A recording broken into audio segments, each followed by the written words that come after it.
Wonderland News. Tonight, we have an array of stories. Starting off first with our top story, one of destruction and mystery.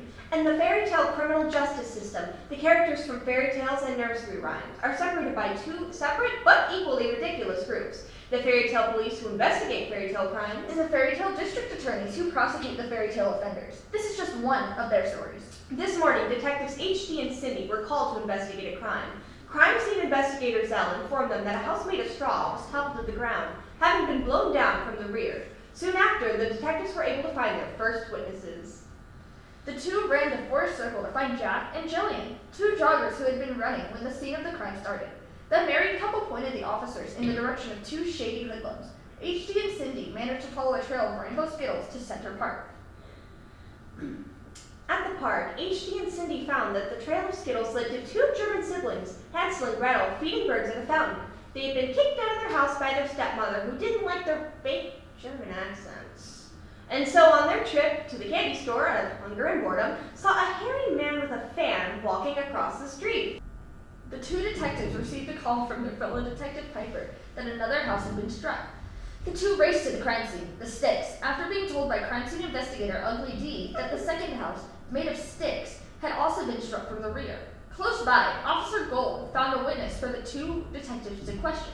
The infamous Pinocchio was able to give the detectives their next lead, which they desperately needed after Captain Hook came to tell them that if they didn't crack the case, they'd be put on unpaid suspension. Pinocchio had seen some people digging around in the rubble of the house before getting into an SUV and driving away.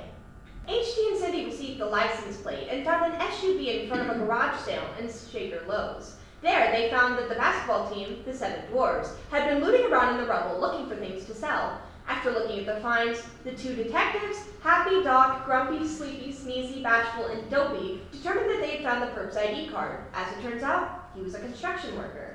So HD and Cindy raced to the high-rise East construction site. After a long chase,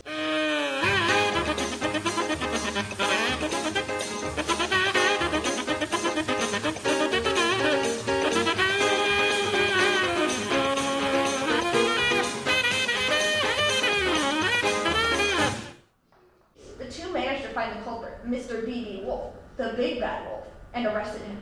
The victims of this crime, Pigs 1, 2, and 3, are being repped by Executive District Attorney Stiltskin and his Assistant District Attorney Murm. Allegedly, the big bad wolf approached Pig 1 while he was home alone in his straw house, threatening to blow his house in with an industrial fan, before running to Pig 2's house. Once there, the same thing happens to Pig 2. They ran to Pig 3's house before the big bad wolf's attempt at blowing in his house was also unsuccessful. The victims had actually known the big bad wolf prior. The pig's parents had passed away and left them each with a sizable trust fund. Pig 1 wasted his money in Vegas on the roulette reel, betting on pink. And Pig 2 invested most of his money in becoming the executive producer of Kevin Federline's debut album.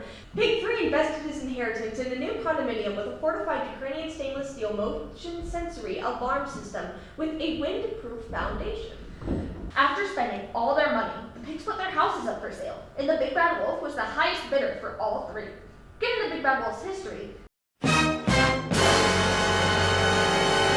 three quickly pulled the contracts, to which the Big Bad Wolf was livid, which is what the motive for the crime is assumed to be. District Attorney Bo Peep will be repping the Big Bad Wolf. The two parties will meet at a plea bargain session, followed by an open trial overseen by Judge F. Godmother later this afternoon.